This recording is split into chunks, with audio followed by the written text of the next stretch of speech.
사도행전 8장 26절로 40절까지 저 여러분들이 한 절씩 교독하겠습니다. 8장 26절입니다.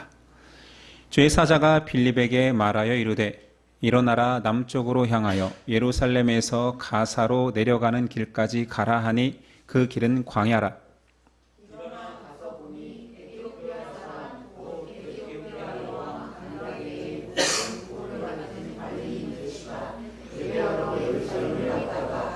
돌아가는데 수레를 타고 선지자 이사야의 글을 읽더라.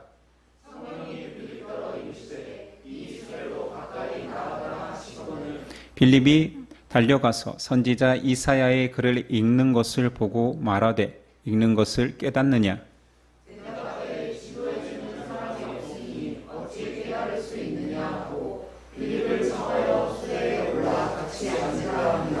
읽는 성경 구절은 이것이니 일러스되 그가 도살자에게로 가는 양과 같이 끌려갔고 털 깎는 자 앞에 있는 어린 양이 조용함과 같이 그의 입을 열지 아니하였도다.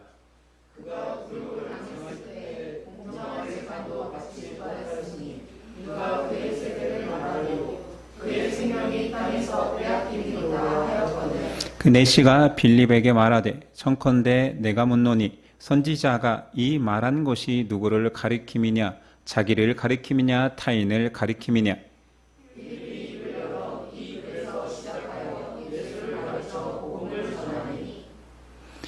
길 가다가 물 있는 곳에 이르러 그 내시가 말하되 보라 물이 있으니 내가 세례를 받음에 무슨 거리낌이 있느냐.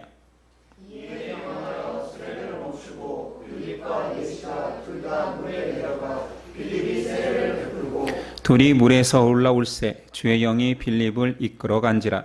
내시는 기쁘게 길을 가므로 그를 다시 보지 못하니라. 여러 성을 지나 다니며 복음을 전하고 가이사라에 이르니라. 아멘. 오늘 말씀의 제목은 나를 향한 하나님의 성실.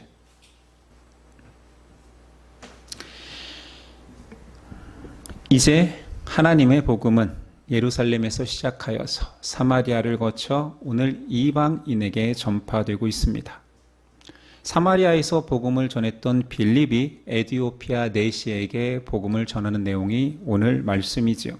26절 주의 사자가 빌립에게 말하여 이르되 일어나서 남쪽으로 향하여 예루살렘에서 가사로 내려가는 길까지 가라 하니 그 길은 광야라. 이 일은 하나님께서 예언하신 대로 성취하는 사건입니다. 그래서 빌립을 주의 사자가 이끌어가는 것입니다. 그가 있던 곳에서 멀리 남쪽 가사에까지 인도하셔서 에디오피아 여왕의 국고 맡은 내시를 만나게 합니다. 성경에는 에디오피아를 구스라고도 표현하고 있습니다. 함족이 살고 있던 나라지요. 27절 일어나 가서 보니 에디오피아 사람 곧 에디오피아 여왕 간다게의 모든 국고를 맡은 관리인 내시가 예배하러 예루살렘에 왔다가 에디오피아 그 여왕의 국고를 맡았다라고 하면 지금으로 표현한다라면 모든 국고를 맡았으니 내무부 장관쯤 될 것입니다. 이렇게 높은 사람이 왜 내시인가 의아함이 들지만 여왕을 바로 옆에서 보좌하기 위해서 아마 내시가 되지 않았을까 생각하게 됩니다. 그런 위력한 자인 이방인의 장관급인 내시가 율법에 순종하고자 예루살렘까지 순례 여행을 온 것입니다. 그리고 자기 나라로 돌아가는 길에도 수레에 앉아서 이사야의 글을 읽고 있습니다. 당시의 성경은 두루마리로 길게 펼쳐지니 누가 봐도 성경인 줄 알았을 것입니다. 빌립이 옆에 지나가다가 같이 수레를 향하여 가다 보니 성경을 읽으니 묻습니다. 읽고 있는 것을 깨닫습니까? 내시가 말하지요. 지도해 주는 사람이 없으니 깨닫기 힘들군요. 이에 빌립이 좀 아는 체를 했는지 어쨌는지 수레에 같이 타기를 권하고 자기가 읽고 있는 이사야 내용에 궁금한 점을 묻습니다. 궁금한 이사야의 본문은 이렇습니다. 32절이야. 읽는 성경 구절은 이것이니 일러스되 그가 도살자에게로 가는 양과 같이 끌려갔고 털 깎는 자 앞에 있는 어린 양이 조용함과 같이 그의 입을 열지 아니하였도다. 그가 굴욕을 당했을 때에 공정한 재판도 받지 못하였으니 누가 그의 세대를 말하리요. 그의 생명이 땅에서 빼앗김이로다 하거늘 그 내시가 빌립에게 말하되 청컨대 내가 묻노니 선지자가 말한 것이 누구를 가리킴이냐 자기를 가리킴이냐 타인을 가리킴이냐.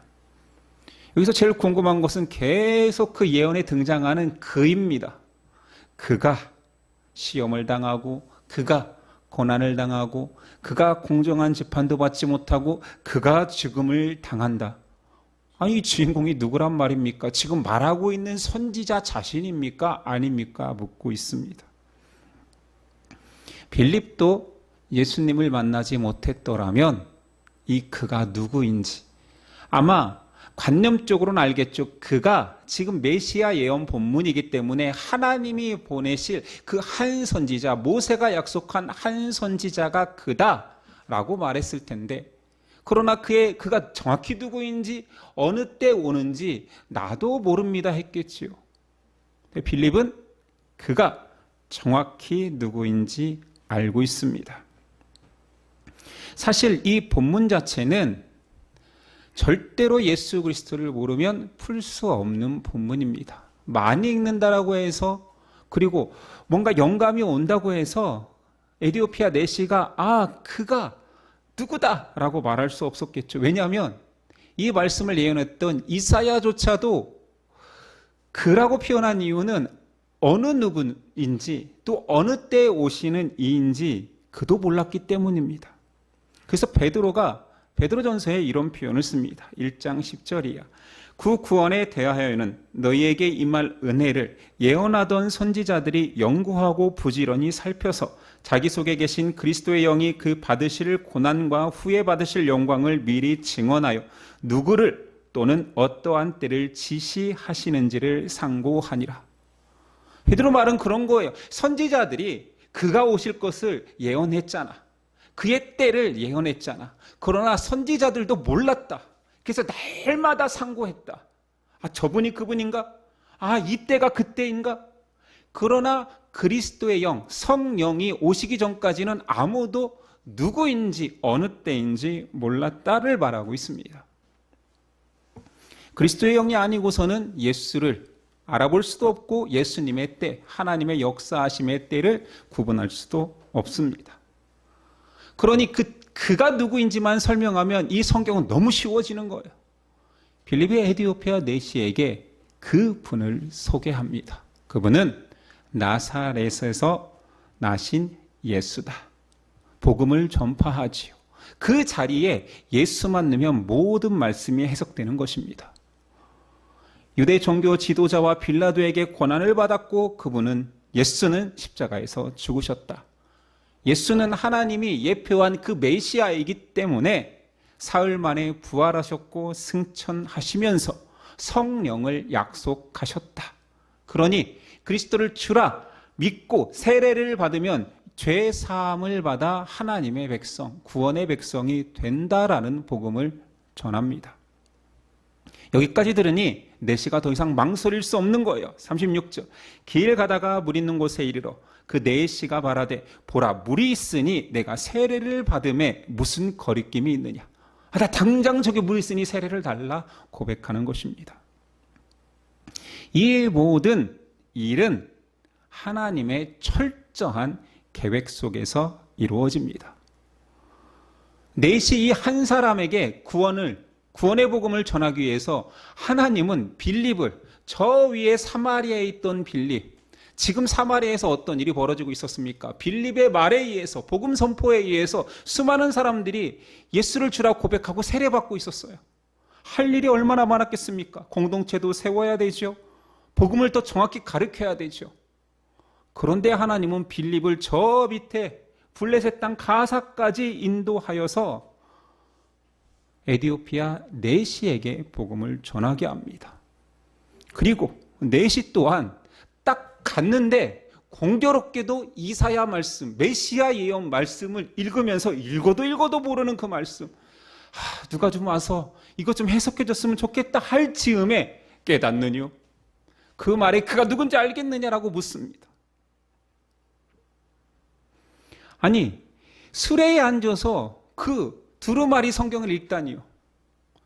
현대인이 차를 타도 핸드폰 보기도 힘들고 책은 어불성설이지요. 멀미하잖아요. 여러분 젊어서 읽을 수 있습니까? 저는 상상도 할 수 없습니다. 그런데 그 더 불편한 그 수레에 앉아서 얼마나 간절하며 이사야의 말씀을 보고 또 보고 이거 누가 좀 알려줬으면 좋겠다 하고 있는 것입니다. 이 간절함 또한 하나님께서 내시에게 역사하신 것입니다. 그리고 필립이 가서 모든 것을 설명해 주지요. 내시는 벌써 열린 마음이 다 준비되어 있으니 하나님이 직접 임재합니다. 이방인을 향한 복음 전파를 향한 하나님의 계획이 타인 필립을 통하여서 그 당사자 내시에게 하나님이 직접 성령으로 임하셔서 철저한 준비 끝에 단 한 사람을 구원시킵니다. 이게 하나님의 역사며 섭리입니다. 하나님이 한 개인을 향한 구원 계획은 결코 우연이 아닙니다. 우연일 수 없습니다. 철저한 하나님의 계획하에서 이루어지는 것이지요. 이해를 돕기 위해서 저의 이야기를 좀 하겠습니다. 물론 여러분들은 저와 오래 지냈기 때문에 아는 내용일 수도 있지만 이해를 돕기 위해서 다시 한번 설명드립니다. 저는 아주 어렸을 때 저의 교회에 대한 첫 기억은 어머니 따라 교회 가서 예배당에서 찬송이 울려 퍼지는 흐릿한 기억이 있습니다. 그래서 제가 아주 어렸을 때 우리 어머니와 같이 교회 다닌 기억이 있어요. 나중에 물어봤더니 그게 5살 이전이었습니다. 그러나 저희 어머니는 교회에 큰 상처를 받고 떠나셨죠. 그 다음 기억은 저희 어머니와 제가 미취학일 때 학교 다니기 전에 산을 향하여 절에 가던 기억입니다. 굉장히 따뜻한 기억이에요. 왜냐하면 절은 보통 이렇게 산중에 있잖아요. 가다가 고사리를 꺾던 기억이 납니다. 연한 숲만 따라 이렇게 손처럼 올라온 것만 따라해서 열심히 고사리를 땄던 기억이 있습니다. 절간에 가서는 물론 부처상 앞에서 어머니가 절하니까 따라서 절했고, 이렇게 절한 다음에 여러분 해보셨습니까? 이렇게 딱 절을 한 다음에 이렇게 손을 뒤집어요. 그리고 샬라샬라 기도의 내용을 읊습니다. 어머니가 그렇게 하니 저도 미취학 아동 때 그걸 열심히 따라했던 기억이 있어요. 넙죽 절하고 손도 뒤집고 기도의 내용이 없으니 그냥 샬라샬라 이렇게 했어요. 그걸 본 스님이 굉장히 제가 귀여웠나 봐요. 그래서 스님한테 칭찬받았던 기억이 있습니다. 밥 먹으면서 그들이 비구니인지 아니면 다른 시주하러 온 오리우피원이면 성도들인지 불자인지 모르겠지만 그 이야기를 하니까 다 칭찬하던 그런 분위기였습니다. 그러니까 저한테는 너무 따뜻한 기억이에요. 목사가 지금 절간 이야기를 하고 있습니다. 초등학교에 1학년 때에는 자연스럽게 집 앞에 있는 교회를 누나들을 따라서 다녔습니다. 이곳에서도 저에게 가장 좋은 기억은 선생님들이 저를 칭찬한 기억이었습니다. 대단한 걸 내서 칭찬받은 것이 아니라 제일 먼저 갔습니다. 교회가 꼭 좋아서 제일 먼저 갔다기보다 저의 버릇이었어요. 초등학교 때 저는 제일 먼저 등교하는 걸 너무 좋아했습니다. 심지어 정교에서도 제일 먼저 등교해서 수희 아저씨가 문 열어줄 때까지 서 있었어요. 독특하죠?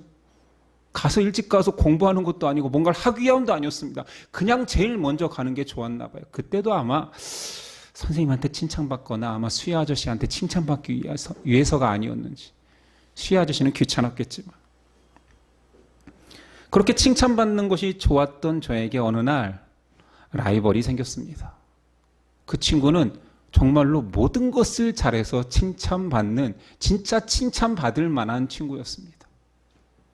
그래서 저는 그 라이벌과 경쟁하는 걸 포기하고 교회를 안 나갔습니다. 제 모든 칭찬이 그 친구한테 넘어간 거예요. 물론 이 이야기는 지금 처음 발설하는 것입니다. 그 어린아이가 왜 교회 가지 않았느냐? 더 괜찮은 칭찬받는 아이가 있어서 제가 좀 자존심 상했던 것 같아요. 갑자기 안 나오던 저를 위해서 교회 선생님이 몇 달을 매주 교회 학교가 시작하기 전에 와서 설득했으나 설득당하지 않았습니다. 벌써 첫 줄을 빠지면서부터 칭찬받기는 글렀다 여긴 것 같습니다. 아마 그 선생님이 지금 제가 목사가 된 거를 저는 어떤 얼굴도 기억나지 않고 나이도 당연히 이름도 기억나지 않지만 천국에서 만난다면 그 선생님이 너무 기뻐할 것 같습니다. 그러다가 중2 때 특별한 계기를 통해서 저 혼자 집 앞 교회였던 그 교회가 멀리서 가서 참 공교롭게도 다시 교회를 제가 홀로 찾아갔습니다. 그래서 지금까지 교회를 다니고 있지요. 그러나 회심은 대학교 때 이루어졌습니다. 제 회심의 결정적 계기는 여전히 질투심이었습니다. 교회에서 활동은 둘째 가라면 서러울 정도로 열심히 했습니다. 학생회장도 했고 청년부, 찬양인도 가리지 않고 저에게 시키는 모든 일을 했습니다. 그러다가 대학교 가서도 종교동아리, CCC, 대학생 선교회에 들어가서도 열심히 특심이었죠. 그런데 저의 질투심을 폭발하는 한 사건이 있었으니 저는 나름 얼마나 열심히 했냐면 어른들로 말하면 새벽기도 같은 느낌이죠. 고등학교 때 학교를 끝나면 집이 직선거리로 되게 가까운데도 불구하고 교회까지 멀리 돌아서 교회 본당에 들어가 기도하고 돌아올 정도로 굉장히 독특한 학생이었죠. 그건 누가 보고 칭찬해서는 아니었습니다. 그냥 내 기도를 드리고 싶었습니다. 그렇게 열심히 있던 제 앞에 대학생 선교 CCC에 한 자매가 왔는데 CCC에 와서 처음 예수님의 복음을 들은 자매예요. 그리고 며칠 지나지 않아 예수님을 만났다고 감격하며 간증을 하는 것입니다. 그날 지부 전체 채플이 있었는데 계속 마음이 무거운 거예요. 제 질투심이 발현된 거지요. 채플을 들이다 말고 그 공간이 너무 힘들어서 뛰쳐나와서 집에까지 걸어오며 미친놈처럼 울었습니다. 제 항변은 하나님을 향한 항변이었지요. 고등학교 내내 그렇게 열심이었고 지금도 교회와 학교에서 오직 하나님의 일만 하는 제가 더 이뻐야 되는 거 아닙니까? 이런 내가 왜 하나님을 향한 사랑의 감격이 없습니까? 왜 더 그 자매를 사랑하십니까? 이때부터 저는 주변 사람들에게 야, 너 뒤늦게 사춘기가 왔냐? 실연당했냐? 소리를 듣고 살았습니다. 과에서도 너 좀 폐인 같다라는 소리를 들었지요. 진짜로 하나님께서는 실현당한 것입니다. 그렇다면 왜 저는 칭찬에 그렇게 목말라하고 애정 결핍에 시달리는 학생으로 자랐을까요? 저는 나중에 이게 하나님의 계획임을 그래서 지금 고백하고 있습니다. 1995년 1학년 첫 번째 여름 수련회 CCC 전국 수련회가 있었습니다. 물론 그때까지 방황은 계속됐었고 CCC도 할까 말까 군대나 갈까 하고 있을 때 한 순장님이 저를 설득했습니다. 형제, 이왕에 신앙에 대해서 고민한다라면 이 여름 수련회를 계기로 진지하게 결단의 시간으로 한번 삼아봐. 그래서 여름 수련회가 4박 5일인데 일주일 전에 들어가서 수련회 전체 세트장을 꾸미고 준비하는 선발대가 있어요. 그래서 선발대를 그 순장님이 신청해줘서 가버렸습니다. 그러니까 저에게는 여름 수련회가 2주인 거예요, 거의. 그 시간 동안 더 얼마나 외로운지 처절했습니다. 선발대 간 일주간은 그래, 내 동기와 우리 학교 캠퍼스의 사람들, 순장님들 오면 이 외로움이 좀 달래질까 봐 버텼습니다. 모르는 사람들과 모르는 사역을 하고 밤마다 기도를 하는 것이 저를 너무 지치게 했거든요. 기다렸습니다. 본수련회가 되면 좀 위로를 받을 거야. 아니요.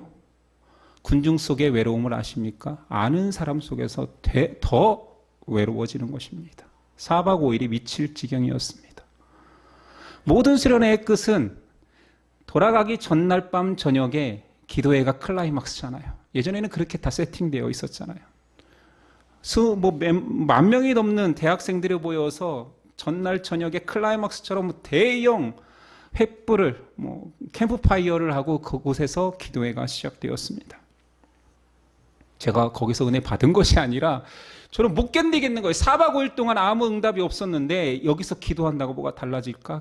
캠프파이어에 열광하는 학생들을 뒤로하고 저는 몽산포 바닷가를 홀로 걷기 시작했습니다. 찬양 소리와 기도 소리가 점점 뒤에서 멀어지고 있었지요. 그렇게 홀로 또 좌절하고 절망하며 바닷가를 걷다가 예수님을 만났습니다. 예수님이 하신 첫 마디는 내가 너를 사랑한다. 저는 이 음성을 부인했습니다. 이거는 내 간절함이 만들어낸 허상이다. 그렇게 여기면 여길수록 더 크게 제 가슴을 때리는 음성. 내가 너를 사랑한다. 바닷가에 무릎 꿇고 펑펑 울고 내 인생의 전환점이 되었습니다. 그 음성이 지금 저를 여기까지 인도한 것입니다. 이 고백은 아마 여러분 모두에게도 있는 고백일 것입니다. 저는 이런 고백이 너무 많습니다. 하나님의 놀라운 계획, 섭리, 인도하심은 제가 칭찬에 목말라 하는 자였기에 간절하게 하나님을 부르짖게 했습니다. 그 시작은 독특하게도 스님의 칭찬이었어요. 제 종교 행위의 첫 번째는 스님의 칭찬이었다니까요. 하나님의 빌드업이죠. 저희 가정은 정말 칭찬 없고 무뚝뚝한 집입니다. 아무리 잘해도 1등 시험지 성적표를 가져와도 칭찬 한마디 없는 집이 저희 집이었어. 정말 독특하죠. 애정과 인정에 목마른 학생으로 자라게 하신 것은 하나님이십니다. 제가 학생회장이고 찬양 인도자면 보통 교회에서 그러면 교회 오빠잖아요. 인기 있기 마련입니다. 그런데 이상하게 제 주변에 저보다 못난 친구들, 제가 전도한 친구들도 다 인기 있고 편지도 받고 하는데 저는 인기가 없는 거예요. 제가 실제로 그렇게 못났거나 열심내지 않거나 성격이 삐뚤어진 것이 아닌데 알고 봤더니 저를 오랫동안 짝사랑하던 동기 여자가 지독하게 저의 모든 주변을 차단시키고 있었습니다. 근데 제가 그 자매를 너무 싫어했거든요. 가식이 눈에 보이는 자매였습니다. 그래서 제 중고등학교, 하나님을 만나기 전까지의 대학 생활은 오직 최고의 갈망이 오직 하나님이었습니다. 다 차단되어 있었기에 애정결핍도 심한 사람이 애정 고립까지 된 상황에서 이 모든 것들을 제가 잘못 살아서도 아니요, 하나님의 섭리였다라고 여깁니다. 우리를 향한 하나님의 계획은 놀랍고 신실하십니다.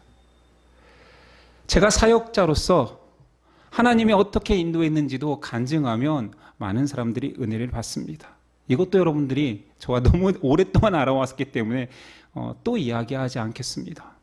제가 교회 부구역자로 여러 교회를 다닐 때마다 성도들 앞에서 설교할 기회가 있으면 꼭 한 번은 이 설교를 했던 것 같습니다. 시편 139편 14절을 가지고 설교했습니다. 내가 주께 감사하오면 나를 지으심이 신묘막측하심이라. 주의 행사가 기이함을 내 영혼이 잘 아나이다. 이게 개역 한글본이거든요. 개정되기 전. 그래서 신묘막측하신 하나님이라는 제목으로 제가 설교를 했는데 지금은 개역 개정이 신묘막측함이 사라졌습니다. 안 쓰는 단어니까. 하나님의 은혜가 기묘하다라고 바뀌었죠. 저는 개인적으로 이걸 설교의 제목으로도 삼았고 간증하고 다녔기 때문에 저는 신묘막측이라는 단어를 더 좋아합니다. 이 설교 이후에 집사님들과 권사님들, 흔히 말하는 팬층이 생겼습니다. 제가 잘나서 저를 좋아해 준 게 아니라 저 안에 역사하신 하나님의 계획이 은혜로웠던 거지요. 하나님은 우리 주변에 많은 일을 일으키지만 우리는 그것을 우연으로 고백할 때가 많습니다. 우연과 우연이 겹쳐서 내가 여기까지 왔구나. 아니요. 하나님의 역사하심 속에, 특별히 그 백성을 향한 역사하심 속에 우연은 없습니다. 여러분들도 찬찬히 내가 받은 은혜를 되짚어 본다면 저와 같은 고백들이 다 나올 것입니다. 그렇게 놀랍게 하나님이 인도했음에도 불구하고 우리는 계속 망각하는 거지요. 오늘 말씀에 하나님의 철저한 계획이 숨어 있습니다. 빌립을 향한 하나님의 계획은 무엇입니까? 39절, 40절. 둘이 물에서 올라올세, 세례를 하고 올라올세, 주의 영이 빌립을 이끌어 간지라. 내시는 기쁘게 길을 가므로 그를 다시 보지 못하니라. 빌립은 아소도에 나타나 여러 성을 지나다니며 복음을 전하고 가이사라에 이르니라. 둘이 세례를 받고 물에서 올라왔는데 내시가 갑자기 빌립을 보지 못했대요. 하나님이 빌립을 다시 이끌어 아소도에서 복음을 전하게 한답니다. 근데 우리 번역본에는 잘 드러나지 않지만 여기서 이끌어 가신다는 하르파조라는 말이 굉장히 독특한 단어입니다. 강제로 취하다입니다. 그러니까 빌립이 내시와 세례를 취했는데 하나님이 뭐시 급한지 강제로 빌립을 취해다가 아소도에다 던져놓은 거예요. 여기도 복음 전해야지. 그리고 내시는 어디 갔어? 뭐야 이거? 다시는 보지 못하였더라. 번역본에, 한글 번역본에는 그 느낌이 살지 않지만 원어에서는 갑자기 신비한 방법으로 빌립이 사라진 것처럼 써 있는 거예요. 단어를 취하고 있습니다. 흡사 순간 이동시킨 것 같지요. 하나님이 구원 계획 속에는 이 땅에서 존재하는 모든 방식을 동원해서라도 하나님은 역사하신다는 거예요. 순간 이동, 그거 별거 있습니까? 여러분 살아가면서 순간 이동은 아니지만 나를 내가 결코 가지 않는 곳에 있게 하신 하나님의 은혜 경험하지 못합니까? 가서 어떤 사람을 만나게 하신 하나님의 은혜, 내가 결코 평소에 하지 않을 어떤 도움을 줬을 때 그 사람이 눈물로 고백하며 기도 응답이라고 했던 고백들 얼마나 많습니까? 하나님은 신묘막측하거든요. 내가 가지 않는 곳에 나를 가게 하시고 나를 통하여서 어떤 사람이 기적을 맛보게 하고, 내가 결코 하지 않는 행동을 통하여서 신묘막측하신 하나님은 그 어떤 사람이 기적을 맛보게 합니다. 우리 인생에서 그런 것들을 경험하잖아요. 하나님은 빌립의 의사와 상관없이 강제로 끌고 다니시는 분이 아닙니다. 강제는 하나님의 방식이 아니지요. 오히려 빌립이 하나님께 순종하는 태도, 복음 열망에 마음이 있었기 때문에 하나님이 마음껏 사용하신 겁니다. 그렇게 열망과 순종이 있는 자는 마음껏 사용하시는데 순간이동 같은 놀랍게 역사하는 은혜도 나타난다는 거죠. 저는 지금 신비주의를 말하고자 함이 아닙니다. 하나님과 뜻에 맞는 그의 종을 사용하시는 하나님의 그런 기쁨, 희열, 얼마나 쓰기 좋으면, 야 너 사마리아로 가, 복음 전에 다 변화시킬 거야. 너 다시 가사로 가, 복음 전에 그를 통하여서 내가 계획한 일이 있다. 너 이대로 있을 이유가 없어. 너같이 순종하고 말씀에 신실한 자, 복음에 열망 있는 자 내가 쓰겠다. 막 데리고 다니시는 거예요. 손에 맞는 도구를 만난 듯이. 형제들은 아마 그런 경험이 있을 것입니다. 나한테 너무 좋은 도구가 있으면 뭔가를 부셔서라도 다시 만들고 싶어요. 에디오피아 내시를 향한 하나님의 인도하심은 어떻습니까? 내시입니다. 남자라면, 아니 사람이라면 누구라도 내시 되고 싶은 사람이 어디 있습니까? 여러분 장관 시켜준다고 하면 내시 되겠습니까? 그럼 미친놈이 가끔 있을 수도 있겠지만 아마 결코 처음부터 장관 자리를 제안하지도 않을 뿐더러 내시 되는 것은 정말 인생의 남자로서는 죽음에 가깝습니다. 근데 이것이 하나님의 인도하심이었다라면 정말 그럴까요? 유대인에게 내시는 불경건함의 상징입니다. 그래서 내시는 제사장이 될 수 없어요. 내시는 심지어 총회에서 회의로 의견 발언도 할 수 없습니다. 그런데 이사야는 이런 예언을 합니다. 여호와 56장 3절입니다. 여호와께 연합한 이방인은 말하기를 여호와께서 나를 그의 백성 중에 반드시 갈라내시리라 하지 말며 고자도 말하기를 나는 마른 나무라 하지 말라라고 예언합니다. 아니, 고자 표현이 너무 웃기잖아요. 마른 나무. 그런데 에디오피아 내시를 하나님은 내게 연합한 이방인은 마른 나무가 아니다. 오히려 생명의 나무다라고 표현하시는 거지요. 지금 에디오피아 내시를 통해서 이 말씀이 성취되고 있습니다.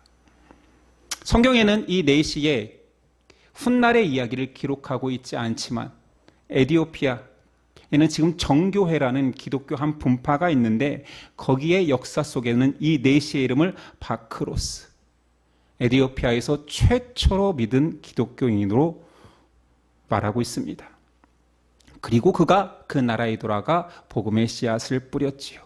그리고 에디오피아는 AD 4세기경 국교를 기독교로 채택합니다. 이 에디오피아 내시가 에디오피아 정교회의 시초가 되었습니다. 내가 다시는 여호와께 연합한 이방인을 고자라고 할지라도 마른 나무라 말하지 않겠다. 생명나무의 뿌리로 삼았습니다. 말씀을 성취할 뿐만 아니라 그 인생을 통하여서 하나님의 놀라운 계획을 성취하셨지요. 우리는 하나님의 철저한 계획 속에서 주의 백성이 된 사람들입니다. 저희 간증뿐만 아니라 여러분의 모든 고백 속에도 여러분들이 안 찾아본 거예요. 안 묵상해 본 거예요. 내 인생을 처음부터 하나님과 만남부터 지금까지 잘 관조해 보십시오. 하나님이 얼마나 섬세하게 철저하게 나를 인도하셨는지 깨닫게 될 것입니다. 한 사람을 구원하기 위해서 빌립을, 그 바쁜 빌립을 전국을 끌고 다니면서 준비하시고 사도들을 끌어와서 사마리아를 맡기시고 에디오피아 내시가 내려갈 때 수레에서조차 말씀의 간절함을 가지게 하시고 하나님은 성령으로 역사하셔서 세례받게 하십니다. 하나님은 그 놀라운 일을 함에 있어서 자신의 백성을 배제시키지 않습니다. 참여시키시죠. 이유는 그분은 그의 백성을 당신의 영광의 기업을 이을 자라고 말했기 때문입니다. 그 영광의 사역에 우리를 참여시키십니다. 여러분 어떻게 참여하고 계십니까? 물론 한순간 한 사건의 사역 속에 우리가 참여할 수도 있습니다. 그러나 저는 오늘 말씀처럼 인생 전체가 하나님의 계획과 사역일 수 있다라는 말을 하고 싶습니다. 저와 여러분의 인생 자체가 하나님의 인도하심입니다. 나를 구원하기 위하여서 치밀하게 준비하신 하나님, 나를 사역자가 되게 하고 나를 엄마가 되게 하고 아빠가 되게 하고 한 사회인이 되게 하면서도 그리스도인으로 살게 하기 위해서 준비하신 하나님의 철저한 계획을 여러분 묵상하고 찾아내야 됩니다. 하나님은 우리의 인생을 사용하십니다. 절대자에게 붙들린 인생의 가치는 우리밖에 모릅니다. 세상에 귀한 사람들 넘쳐나잖아요. 우리나라에서도 추앙받는 사람들 얼마나 많습니까? 지금 이 시간 손흥민도 추앙받고 있을 것입니다. 골을 넣었을지 못 넣었을지 궁금한데 계속 추앙받고 있는 사람들이 있습니다. 그들보다 우리가 결코 작지 않습니다. 왜냐하면 우리는 하나님의 계획과 인도하심 가운데 있기 때문에 세상 누구보다 빛나고 있습니다. 이것이 신앙인 인생의 가치입니다.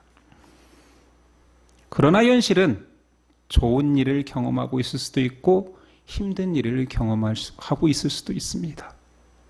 나는 여전히 큰 일을 하기보다 작은 일에 심취되고 있을 수도 있습니다.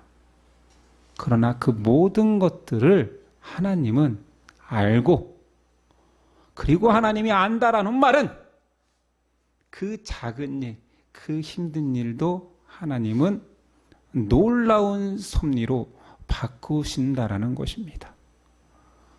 여러분, 섭리라는 단어 우리 잘 몰라요. 하나님은 너무 크고 우린 너무 작기 때문에 하나님이 하셨다, 하나님이 모든 것들을 아신다, 하나님이 그 모든 것들을 버무려 하나님의 일을 하신다라는 그 섭리를 우린 잘 깨닫지 못합니다. 우리의 인생의 처음부터 끝까지, 내가 태어나고 죽는 날까지 이루어지는 그 모든 일을 하나님은 하나님의 영광을 위한 수단으로 사용할 수 있고 바꾸실 수 있는 신묘막측하신 분이십니다. 우리가 작기에 하나님을 제한하지 맙시다. 지금 내가 당하는 일들이 작다고 여기기 때문에 하나님이 나를 향한 은혜가 작다라고 축소시키지 맙시다. 힘든 것은 여전히 힘들 것입니다. 작다고 느끼는 것이 갑자기 커지는 놀라운 일이 벌어지지 않을 수도 있습니다. 그러나 우리 인생 전체가 하나님의 놀라운 계획 가운데 있는 하나님의 도구로 본다라면 다 괜찮고, 아니, 감격할 수 있습니다. 우리가 하나님 쓰시기에 좋은 도구 됩시다. 말씀에 순종하고 영혼에 대한 열망을 가집시다. 내가 점점 작아지고 강팍해지는 이유는 내 안에 말씀이 작아지고 나를 향한 하나님의 소망이 작아지기 때문입니다.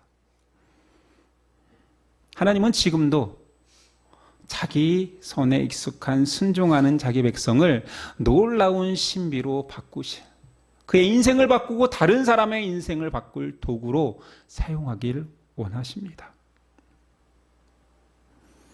우리 자신을 믿지 말고 우리 안에 역사하시는, 나를 너무 귀하다 말씀하시는 하나님을 믿어봅시다.